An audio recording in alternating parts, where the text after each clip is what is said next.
غور سے متوجہ ہیں. حامیم والکتاب المبین. اللہ تبارک و تعالیٰ اپنے کلام کی قسم کھا کر کے بولتا ہے. یہ جو قرآن آپ کے سامنے اس کی قسم کھا رہا ہے. اللہ اکبر. اللہ تبارک و تعالیٰ قرآن کی قسم کھا رہا ہے, قرآن کی قسم اٹھا رہا ہے. دیکھو, حامیم والکتاب المبین, قرآن حکیم کی قسم. کیا؟ انا انزلناہ فی لیلۃ مبارکۃ انا کنا منذرین.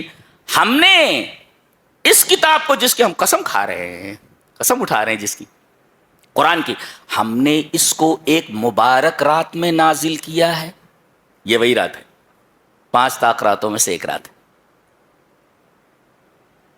مبارک, مبارک کا مطلب کثیر الخیرات والبرکات, بہت زیادہ بھلائیاں اپنے اندر لیے ہوئے ہے اور بہت زیادہ برکتیں اپنے اندر لیے ہوئے. کثیر الخیرات و کثیر البرکات. اور کیوں نہ ہو کہ ایک رات 1000 رات سے بہتر ہے. لیلۃ القدر خیر من 1000 شہر. 1000 مہینوں سے بہتر ہے یہ ایک رات.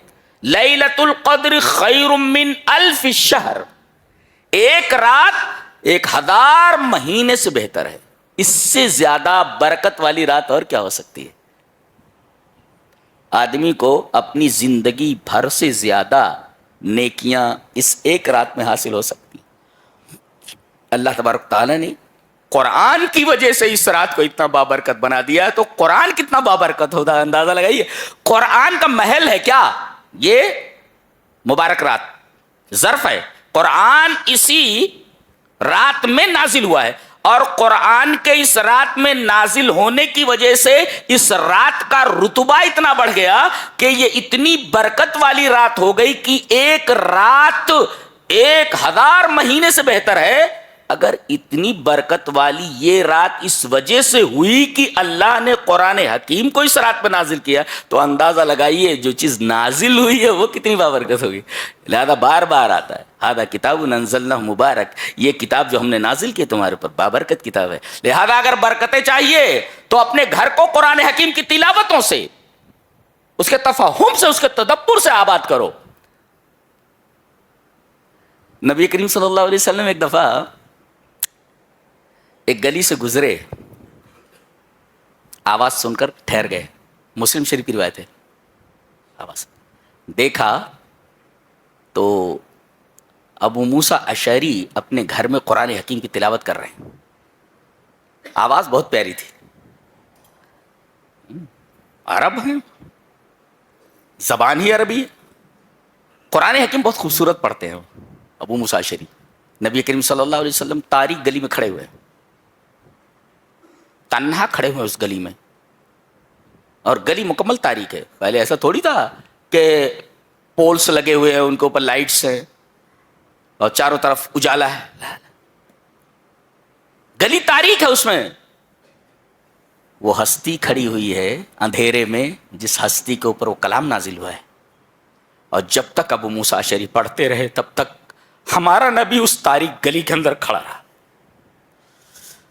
اندازہ لگائیے کہ قرآن حکیم کتنی بابرکت کتاب, اور کتنے بابرکت تھے وہ لوگ کہ رات میں ان کے گھروں سے قرآن حکیم کی تلاوت کی آوازیں آتی تھی. تبھی اللہ تبارک تعالیٰ نے پوری دنیا ان کے حوالے کر دی. اونٹوں کے چرانے والوں کو, بکریوں کے چرانے والوں کو, جن کے پاس نہ کوئی سویلائزیشن نہیں, کوئی کلچر نہیں تھا, بدو تھے سب. اللہ تبارک و تعالیٰ نے انہیں اس طرح قرآن کی وجہ سے بنایا کہ دنیا نے ان سے سیکھا کہ تہذیب کیا ہے, واٹ از کلچر. دنیا نے ان سے سیکھا کہ واٹ از سویلائزیشن.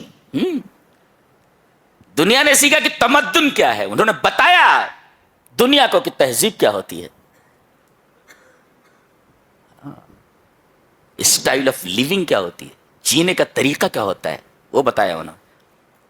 اور پوری دنیا اللہ تبارک و تعالی نے مسلمانوں کے حوالے کر دی. 57 ممالک ہیں, سب صحابہ کرام کے خیرات ہیں, صدقات ہیں ان کے. فتح کر کے دے کر چلے گئے, سنبھال نہیں پا رہے ہیں مسلمان اختلافات کی وجہ سے. یہ سب صحابہ کرام کا صدقہ ہے, دے کر چلے گئے. 57 ممالک ہیں, یہ سب فتح کیے ہوئے ہیں صحابہ کرام کے اور ان کے راستے پر چلنے والوں کے ہاتھوں, جیالوں کے.